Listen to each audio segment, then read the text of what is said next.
चलिए आज समझते हैं डिस्प्लेसमेंट रिएक्शन इन दो केन्स के साथ एक्सपेरिमेंट करके। वीडियो को पूरा देखिएगा, मजा आएगा और कुछ नया सीखने को मिलेगा। चलिए स्टार्ट करते हैं। तो सबसे पहले तो हम डिस्प्लेसमेंट का मतलब ही समझ लेते हैं। डिस मतलब होता है अपोजिट और प्लेस मतलब होता है जगह। किसी भी चीज की जगह को चेंज कर देना, किसी भी चीज को उसकी जगह से हटा देना मतलब होता है डिस्प्लेसमेंट। रिएक्शन में होगा क्या, हम करने क्या वाले हैं, हम कोको कोला की केन को, जो कि या फिर किसी भी कोल्ड ड्रिंक की केन को, मैंने यहाँ कोक और ड्यू का इस्तेमाल किया है, आप कोई भी स्प्राइट समझो, कोई भी केन ले सकते हैं। हम उनको ऐसा दिखने से लेकर के ऐसा दिखाएंगे, हम इनको ऐसे से ऐसा बनाएंगे। अब ये कैसे होगा, चलिए इसको समझते हैं। हम करेंगे क्या, सबसे पहले हम जो कि कोको कोला की केन या किसी भी कोल्ड ड्रिंक की केन होती है, ये बनी होती है एल्यूमिनियम की। एल्यूमिनियम के साथ में हम मिक्स करेंगे हाइड्रोक्लोरिक एसिड HCl को मिलाएंगे, जो कि अपने ही आप में एक बहुत ही डेंजरस केमिकल होता है। आप कभी भी ऐसी चीजों को, ऐसे एक्सपेरिमेंट्स को घर पे ट्राई मत करिएगा। सबसे पहले तो आपको ये एसिड प्योर फॉर्म में मिलेगा ही नहीं। इसको हम नॉर्मली तेजाब भी कहते हैं, एज अ टॉयलेट क्लीनर भी यूज हुआ करता था ये। अब ये आपको इसलिए नहीं मिलेंगे क्योंकि ये डेंजरस है, बहुत ही ज्यादा फ्लेमेबल है, जलाने वाले गलाने वाले होते हैं। Acids are corrosive in nature. पहले बात तो इनका सेल होना मार्केट में बैन है, बट फिर भी अगर आपको कहीं से ये मिल जाता, हमें तो पूरा डॉक्यूमेंटेशन करने के बाद, सारे लेटर हेड, कोचिंग का रजिस्ट्रेशन वगैरह वगैरह के बाद मिला है। अगर आपको ये कहीं से मिल भी जाता है तब भी प्लीज इसको घर पर ट्राई मत करिएगा। आगे बढ़ते हैं। होगा क्या, जब हम HCl को एल्यूमिनियम के साथ मिक्स करेंगे तो एल्यूमिनियम, देखो है क्या, एल्यूमिनियम एक रिएक्टिव मेटल होता है, काफी रिएक्टिव। एक्टिविटी सीरीज में एल्यूमिनियम टॉप 5 में आता है। एक्टिविटी सीरीज आपको NCERT के 10th क्लास की बुक में, क्लास 10th की बुक में पेज नंबर 45, कभी जिन्होंने पढ़ा है या जो 9th 10th 11th 12th वाले हैं उनने तो जरूर पढ़ा होगा, या कभी ना कभी बड़े लोग भी अगर इस वीडियो को देख रहे हैं और उन्हें सिर्फ अगर एक्सपेरिमेंट ही देखना है तो वीडियो को स्किप करिए, एंड में जाइए, एक्सपेरिमेंट देख सकते हैं। बट फिर भी समझ लीजिए पूरी चीज है क्या। तो पेज नंबर 45 पर आपको मिलेगी एक्टिविटी सीरीज NCERT में। इसमें देखिए, इसको हमने शॉर्ट ट्रिक भी बताई थी याद करने के लिए कि काशीनाथ का माली आलू जरा, किसी किसी को याद होगी वो शॉर्ट ट्रिक। अच्छा, जो स्टूडेंट्स इस एक वीडियो को देख रहे हैं वो जरूर बताइए कमेंट्स करके, क्या आपको एक्टिविटी सीरीज याद है। कमेंट करिए, बताइए कि यस सर हमें याद है। जो लोग मेरे स्टूडेंट हैं उन्हें तो जरूर याद होनी चाहिए। कमेंट्स में बताइए कि किस किस को एक्टिविटी सीरीज याद है। अब आप देखिए, इसमें एल्यूमिनियम भी है। एल्यूमिनियम, देखा मैं पेन का कलर चेंज करता हूं, इसमें एल्यूमिनियम भी है, एल्यूमिनियम दिख रहा होगा, और इसमें हाइड्रोजन भी है। हाइड्रोजन और एल्यूमिनियम, देखिए सबसे ऊपर जो मेटल्स है ना वो ज्यादा रिएक्टिव है, उनकी पावर हम कहें एक तरह से ज्यादा, ये ताकतवर लोग होते हैं। Potassium, sodium, calcium, magnesium, aluminium. Kashinath का माली आलू जरा फीके पकाता है, कौन है, आगे आओ, किस किस को याद है, ये पढ़ा था हमने। तो पोटेशियम, सोडियम, कैल्शियम। फिर देखो टॉप 5 में आ रहा है एल्यूमिनियम। एल्यूमिनियम काफी रिएक्टिव होता है। कौन ज्यादा ताकतवर है, एल्यूमिनियम और हाइड्रोजन? तो आंसर है हाइड्रोजन से कई गुना ज्यादा ताकतवर है एल्यूमिनियम। जब हम इन दोनों चीजों की रिएक्शन कराएंगे या कोई भी दो सब्सटेंस की रिएक्शन कराएंगे जिसमें एक में एल्यूमिनियम हो और एक में हाइड्रोजन हो, तो आप एल्यूमिनियम की केन की जगह एल्यूमिनियम फॉइल भी हम इस्तेमाल कर सकते हैं। एल्यूमिनियम का फॉइल भी यूज कर सकते हैं जो खाना पैक करने के काम आता है। अभी जब हम इन दोनों को रिएक्शन कराएंगे, आपस में मिक्स करेंगे, तो ये एल्यूमिनियम है, एल्यूमिनियम का फॉइल है यहाँ पे लिया हुआ है, और नीचे है HCl, ये है HCl। तो शुरुआत में पहले तो रिएक्शन स्लो होगी, धीरे धीरे होगी, लेकिन उसी कुछ ही देर बाद ये कुछ ऐसा aluminium chloride dark grey colour का सब्सटेंस बनेगा। देखो रिएक्शन को समझते हैं। एल्यूमिनियम के लिए सिंबल है Al, एल्यूमिनियम का सिंबल Al लिखा जाता है। HCl को हाइड्रोक्लोरिक एसिड कहते ही हैं। जब इन दोनों की आपस में रिएक्शन होगी तो वही जो हम बात कर रहे थे कि एक्टिविटी सीरीज में एल्यूमिनियम बहुत ऊपर आता है, इसकी पावर ज्यादा है। एल्यूमिनियम बोलेगा हाइड्रोजन को, चल भैया निकल ले, जगह खाली कर दे, अपन ज्यादा रिएक्टिव है ना। तो होगा क्या, हाइड्रोजन डर की वजह से भाग जाएगा और एल्यूमिनियम हाइड्रोजन की जगह ले लेगा। एल्यूमिनियम हाइड्रोजन को डिस्प्लेस कर देगा। बनेगा क्या, AlCl3 एल्यूमिनियम क्लोराइड, और हाइड्रोजन एज अ गैस यहां से बाहर निकलेगा। अच्छा, कई लोगों को अभी ये भी दिक्कत ये भी होगी कि AlCl3 ही क्यों बना, यहां तो एक एल्यूमिनियम है, यहां एक क्लोरीन है, तो AlCl3 फॉर्मूला कैसे बना? कई लोगों को पता होगा, जिन्हें नहीं पता है उनको हम देख लेते हैं कि है क्या। देखो एल्यूमिनियम प्लस क्लोरीन जब आप कराओगे तो एल्यूमिनियम का जो एटॉमिक नंबर है वो 13 होता है। अगर हम इसको लिखेंगे इलेक्ट्रॉनिक कॉन्फ़िगरेशन के हिसाब से 2, 8 एंड 3 आएगा। जिन्हें ये सब पता है ठीक, जिन्हें नहीं पता है वो भी सुन लीजिए, काम आएगा कि एटॉमिक नंबर 13 आखिरी में आया 3, और ऑक्टेट रूल कहता है कि जिसके आखिरी में 8 इलेक्ट्रॉन्स होते हैं वो स्टेबल होता है। इसके आखिरी में तो 8 नहीं है, मतलब एल्यूमिनियम स्टेबल नहीं है। अगर स्टेबल नहीं है तो स्टेबल होंगे। हम सब भी तो स्टेबल होने के लिए मेहनत कर रहे हैं। देखिए, हमारी लाइफ में स्टेबिलिटी का मतलब अलग है कि आपके पास घर हो, आपके पास फैमिली हो, खाने के लिए खाना हो, बहुत छोटी छोटी जरूरतें हैं सब कुछ। देखिए, स्टेबल मतलब जो अब आपकी बेसिक जरूरतें पूरी होती रहे। वैसे ही एटम्स की दुनिया में 2 रूल्स बनाए गए स्टेबिलिटी को लेकर, एक ऑक्टेट रूल, एक डुप्लेट रूल। ऑक्टेट रूल ये कहता है, बाकी डिटेल में बात तो फुर्सत में होगी कभी। हम पूरे लेक्चर्स हम क्या करने वाले हैं, हम अपने पूरे चैप्टर वाइज लेक्चर्स भी तैयार कर रहे हैं। अभी हमें यूट्यूब पर ऑलमोस्ट 1 ही महीना हुआ है एक्टिव हुए, तो हम धीरे धीरे पूरे कंप्लीट चैप्टर्स के लेक्चर्स भी लाएंगे। वहां इन सब चीजों की ऑक्टेट रूल, डुप्लेट रूल सब पर डिटेल में बात करेंगे। फिलहाल इतना समझो कि एल्यूमिनियम स्टेबल नहीं है। इसको स्टेबल होने के लिए आखिरी में 8 इलेक्ट्रॉन्स बनाने हैं। 8 इलेक्ट्रॉन्स कैसे बनाएगा? जैसे हम लोग पढ़ते हैं, नौकरी करते हैं स्टेबल होने के लिए, वैसे एल्यूमिनियम को 8 इलेक्ट्रॉन चाहिए स्टेबल होने के लिए। तो क्या करे? 2 ऑप्शन है, या तो ये 5 इलेक्ट्रॉन्स ले ले, या फिर ये अपने 3 इलेक्ट्रॉन्स को हटा दे। अगर ये अपने 3 इलेक्ट्रॉन्स को हटा देगा तो भी देखो आखिरी में 8 बनेगा, और अगर ये 5 इलेक्ट्रॉन्स ले लेगा तो भी आखिरी में 8 बनेगा। तो अब किया क्या जाए? देखिए, 5 और 3 कौन सा रास्ता आसान है? तो इसको ऐसे समझते हैं, हम लोग स्टूडेंट्स को ऐसे पढ़ाते हैं कि आपको सोचो 10 रुपए चाहिए और 10 लाख रुपए चाहिए। तो यार 10 लाख रुपए एक बड़ी वैल्यू है, बड़ा ट्रांजेक्शन है। शायद 10 लाख रुपए तक कोई नहीं देगा। कोई सोचो, आप 9 12th का बच्चा, 9 से लेकर 12th क्लास तक का बच्चा जाए, 10 लाख रुपए अपने घर पे मांगे, पापा मुझे 10 लाख रुपए चाहिए। वहां से आई उड़ती हुई चप्पल की 10 लाख रुपए चाहिए। अगर इनफैक्ट मैं भी अपने पापा से जाके बोलूंगा ना, अचानक 10 लाख रुपए चाहिए, नहीं मिलने वाले हैं। अच्छा, 10 रुपए शायद मिल सकते हैं। तो बड़ी वैल्यू का ट्रांजैक्शन होना मुश्किल, जितना बड़ा नंबर उतना लेन देन मुश्किल, और छोटी वैल्यू का ट्रांजैक्शन आसान। तो एल्यूमिनियम के पास 2 रास्ते तो थे, लेकिन एल्यूमिनियम सिंपल रास्ता चुनेगा। एल्यूमिनियम 3 इलेक्ट्रॉन्स को बाहर निकालेगा, और एल्यूमिनियम के पास 3 इलेक्ट्रॉन्स को बाहर निकालते ही प्लस का 3 साइन आएगा। जो इलेक्ट्रॉन देता है, जो इलेक्ट्रॉन लूज करेगा उस पर +3, इलेक्ट्रॉन देने वाले पर +3, इलेक्ट्रॉन लेने वाले पर माइनस आता है। अच्छा, इलेक्ट्रॉन देने पर प्लस ही क्यों आता है? कई बच्चों को रटा दिया जाता है कि इलेक्ट्रॉन दिया तो रट लो प्लस आएगा, इलेक्ट्रॉन लिया तो रट लो माइनस आएगा। लेकिन कॉन्सेप्ट भी समझो। देखो, छोटा है, बट डिटेल तो बाद में करेंगे, बस शॉर्ट में समझाते हैं। एक्चुअली होता क्या है, एल्यूमिनियम पर जो प्रोटॉन होते हैं, एक एटम में 3 चीजें होती हैं, electron, proton and neutron. Proton पर पॉजिटिव चार्ज, इलेक्ट्रॉन पर नेगेटिव चार्ज, न्यूट्रॉन पर कोई चार्ज नहीं होता। न्यूट्रॉन सेंटर में होते हैं, प्रोटॉन सेंटर में होते हैं, इलेक्ट्रॉन चक्कर लगाते रहते हैं। तो प्रोटॉन जो कि एटॉमिक नंबर भी होता है 13, इलेक्ट्रॉन बराबर जब भी कभी किसी एटम ने बॉन्ड नहीं बनाया, जब एटम अपनी बॉन्डिंग स्टेट में नहीं है, उसने ना तो इलेक्ट्रॉन लिए हैं ना दिए हैं, उस केस में इलेक्ट्रॉन प्रोटॉन बराबर होते हैं। न्यूट्रल स्टेट में है एल्यूमिनियम, कोई चार्ज नहीं है, कोई बॉन्ड नहीं बनाया, अकेला लिखा है, तो जितने इलेक्ट्रॉन उतने प्रोटॉन होंगे। अब इन दोनों को कैंसिल आउट कराइए, 13 प्रोटॉन 13 इलेक्ट्रॉन खत्म, एक दूसरे को कैंसिल किया। एल्यूमिनियम को सिंपल ऐसे लिखेंगे, कोई चार्ज नहीं आएगा। लेकिन अभी तो इसको स्टेबल होना है, तो स्टेबल होने के लिए क्या किया, इसने 3 इलेक्ट्रॉन को हटा दिया। अब क्या हुआ, प्रोटॉन तो सेंटर में हमेशा फिक्स होते हैं, प्रोटॉन कहीं आते जाते नहीं, इलेक्ट्रॉन्स का लेन देन होता है। ये सब बेसिक में है, कभी डीप में ज्यादा डिटेल में बात करेंगे कि क्यों प्रोटॉन आते जाते नहीं। तो प्रोटॉन तो अभी भी 13 रहेंगे क्योंकि सेंटर में फिक्स होते हैं। न्यूट्रॉन मैंने इसलिए लिखा, कोई चार्ज ही नहीं होता, न्यूट्रॉन का रिएक्शन में कोई लेना देना नहीं है।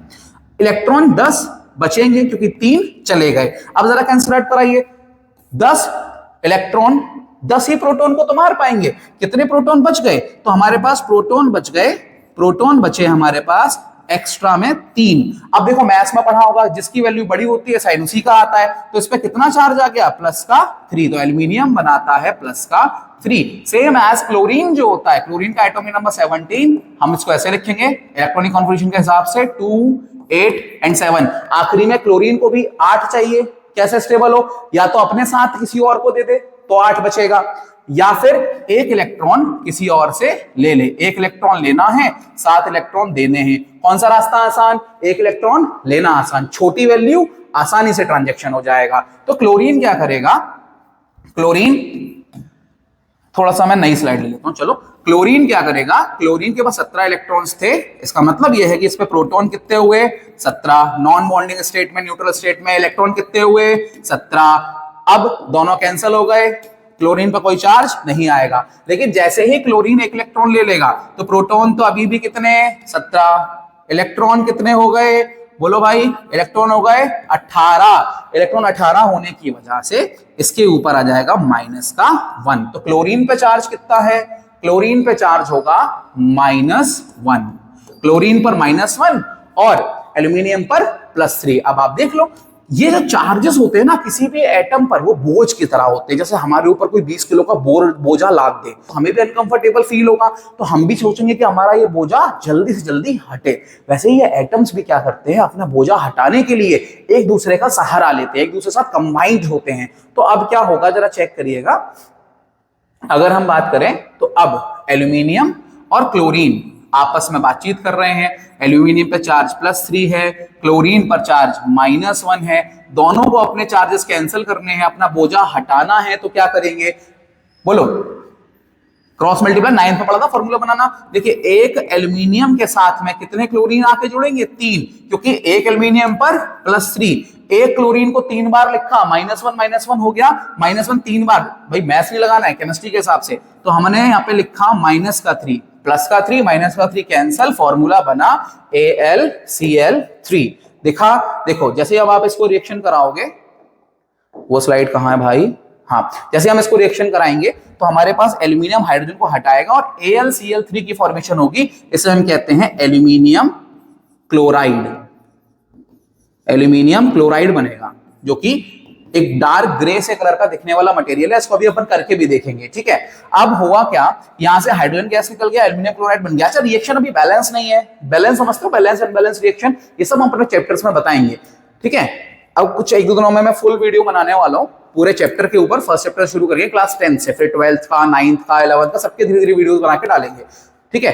तो एल्यूमिनियम क्लोराइड बैलेंस कर लेते हैं। देखो भाई, यहाँ पे जब सबसे पहला सिंपल तरीका है, हिट एंड ट्रायल मेथड लगाते हैं। Simple hit and trial method जो सबने 10th में सीखा होगा, जो चीज ऑड नंबर्स में दिखाई पड़ रही है, जो चीज ऑड नंबर में दिखाई पड़ रही है उसको इवन नंबर बनाओ, सबसे आसान तरीका बैलेंस करने का। यहाँ 3 है, एक ऑड नंबर है, मैं यहाँ 2 लगा देता हूं, ठीक है। तो होगा क्या, एल्यूमिनियम हो गए 2, क्लोरीन हो गए 2 3 6, तो इवन नंबर बन चुका है। 6 एक इवन नंबर होता है। देखो 6 क्लोरीन है, यहां कितने क्लोरीन है, इस तरफ 6 क्लोरीन 2 एल्यूमिनियम, पहले यहां 2 एल्यूमिनियम कर लेते हैं, पूरा बैलेंसिंग का वीडियो आ जाएगा चैप्टर में। 2 एल्यूमिनियम 2 एल्यूमिनियम, एल्यूमिनियम बैलेंस, ठीक है। क्लोरीन 6, यहां क्लोरीन 1, यहां 6 लगा देते हैं, तो 6 क्लोरीन 6 क्लोरीन। अब क्लोरीन और एल्यूमिनियम बैलेंस हो गया, लेकिन हाइड्रोजन बिगड़ गया। यहाँ हाइड्रोजन कितना 6, वहां हाइड्रोजन कितना सिर्फ 2। तो सिंपल है, सबको पता चल गया होगा। कितने लोगों ने ये रिएक्शन अपने आप बैलेंस कर ली थी, कमेंट्स में बताइएगा। कितने लोगों को ये रिएक्शन अपने आप बैलेंस करना आ गई थी मेरी हेल्प के बिना, या कितने लोगों ने अब सीख ली, कमेंट्स में बताइए। और एक्टिविटी सीरीज किस किस को याद है वो भी कमेंट्स में बताइए। तो जब भी आप एल्यूमिनियम को हाइड्रोक्लोरिक एसिड के साथ मिक्स करते हैं, एक डार्क ग्रेइश अपीयरेंस का रिएक्शन होगा, एक डार्क ग्रे अपीयरेंस मटेरियल बनेगा, जिसे हम कहेंगे एल्यूमिनियम क्लोराइड। आइए अभी इसको करके देखते हैं। और ये रिएक्शन हाईली एक्सोथर्मिक होती है, काफी सारी हीट भी बनेगी। तो प्लीज इन सब चीजों को घर पर ट्राई नहीं करना है। और ऐसे ही अगर कॉन्सेप्ट्स के साथ पढ़ना चाहते हो तो चैनल को सब्सक्राइब करो। चलिए एक्सपेरिमेंटली प्रूव करते हैं कि कैसे हुई डिस्प्लेसमेंट रिएक्शन, कैसे एल्यूमिनियम ने हाइड्रोजन को हटाया। ये है मेरे पास हाइड्रोक्लोरिक एसिड। चलिए डिस्प्लेसमेंट रिएक्शन को प्रैक्टिकली प्रूव करते हैं। इसको खोला, और ये खतरनाक केमिकल्स होते हैं, बहुत ध्यान से इनके साथ डील करना होता है। मैंने सेफ्टी पर्पस में ग्लव्स वगैरह पहने हुए हैं, मास्क भी लगाना चाहिए था शायद मुझे, बहुत ही खतरनाक फ्यूम्स आ रही हैं इनको। अब HCl को मैंने लिया बीकर में। कभी भी ऐसा एक्सपेरिमेंट अकेले मत करिएगा, घर पे ट्राई नहीं करना है, और करना है तो under the supervision of teacher या कोई एक्सपर्ट के साथ ही करिएगा। या हाइड्रोक्लोरिक एसिड को बीकर में लेने के बाद अब इन केन्स को पहले खोल लेते हैं, बिकॉज अंदर CO2 गैस होता है, एक्सोथर्मिक रिएक्शन होगी, CO2 गर्म होगा, केन ब्लास्ट हो सकती है। इसीलिए इस केन को खोल लेना चाहिए पहले, ताकि अगर कभी केन्स को खोलने का अनुभव मुझे कम है, क्योंकि मैं कोल्ड ड्रिंक बहुत कम पीता हूं, इनमें हाई शुगर कंटेंट होता है, तो मैं कोल्ड ड्रिंक ज्यादा यूज नहीं करता। माउंटेन ड्यू है, डर के आगे जीत है। खतरनाक एक्सपेरिमेंट कर रहे हैं, डर भगाते हैं, जरा पी के देखूं। हाँ, बहुत ज्यादा मीठी है। अब इसको भी ओपन कर लेते हैं, फिर डालेंगे HCl के अंदर। कैसे खुलेगी ये? हाँ खुली। इनका भी अलग कॉन्सेप्ट है, इसमें खोलते ही गैस रिलीज क्यों होती है, कभी इस पर भी बात करेंगे। इसको भी पी के देखा जाए कौन बेहतर है। वो ज्यादा मीठी थी, शुगर उसमें ज्यादा है। चलिए जय श्री राम बोल के इनको डालते हैं HCl में। इनिशियली रिएक्शन धीरे होगी, फिर तेज होगी। थोड़ा सा वेट करते हैं, देखते हैं क्या होता है। देखिए रिएक्शन शुरू में धीरे चलेगी, फिर स्पीड अप होना शुरू होगी। जैसे ये कलर वालर हटेगा, रिएक्शन स्टार्ट होगी। देखिए रिएक्शन उसमें स्टार्ट हो गई है। इस वाले बीकर में देखिए रिएक्शन स्टार्ट हुई, बबल्स दिख रहे हैं, कलर हटना शुरू हो जाएगा। देखिए देखिए देखिए दोनों इसमें भी रिएक्शन स्टार्ट हो गई, डिस्प्लेसमेंट होना शुरू, एल्यूमिनियम डिसॉल्व हो रहा है। देखें I can hear the sound also, fizzing sound आ रहा है। फ्यूम्स बहुत तेज हैं, फ्यूम्स बहुत ज्यादा। देखिए आप देख सकते हैं धुआं उठता हुआ, फ्यूम्स निकल रही हैं। अब रिएक्शन की स्पीड धीरे धीरे बढ़ती जाएगी। इनिशियली इनको थोड़ा दूर रखता हूं दोनों को। बीकर भी हीट अप होना शुरू हुआ, हीट फील धीरे धीरे हो रही है।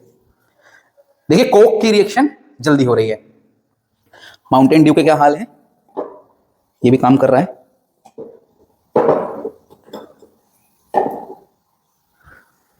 इनको छोड़ देते हैं थोड़ी देर के लिए, फिर देखते हैं क्या होता है।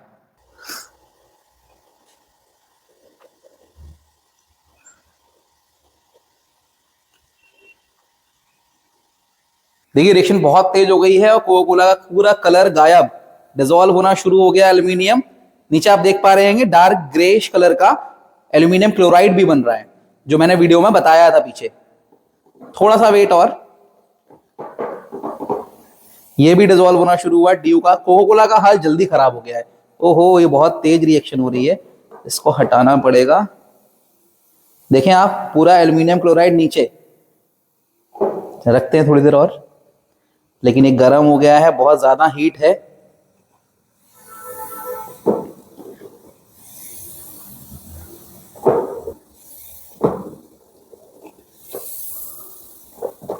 ओए फट गई फट गई फट गई।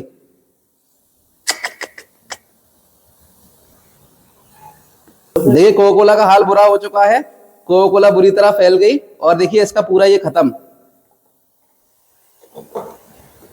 इसका पूरा एल्यूमिनियम गायब।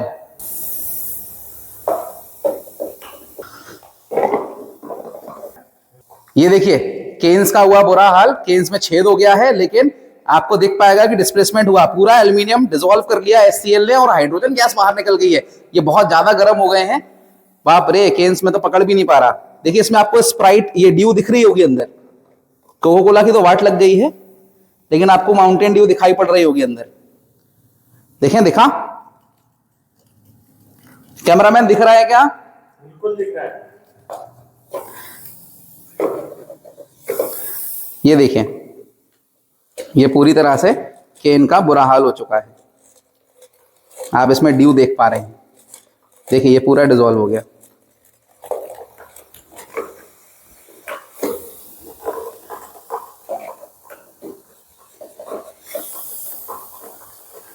ये देखिए माउंटेन ड्यू दिख रही है, केन्स का हुआ बुरा हाल। ऐसे ही एक्सपेरिमेंट के साथ पढ़ने के लिए चैनल को सब्सक्राइब करिए या ज्वाइन करिए रेमेडियल एजुकेशन।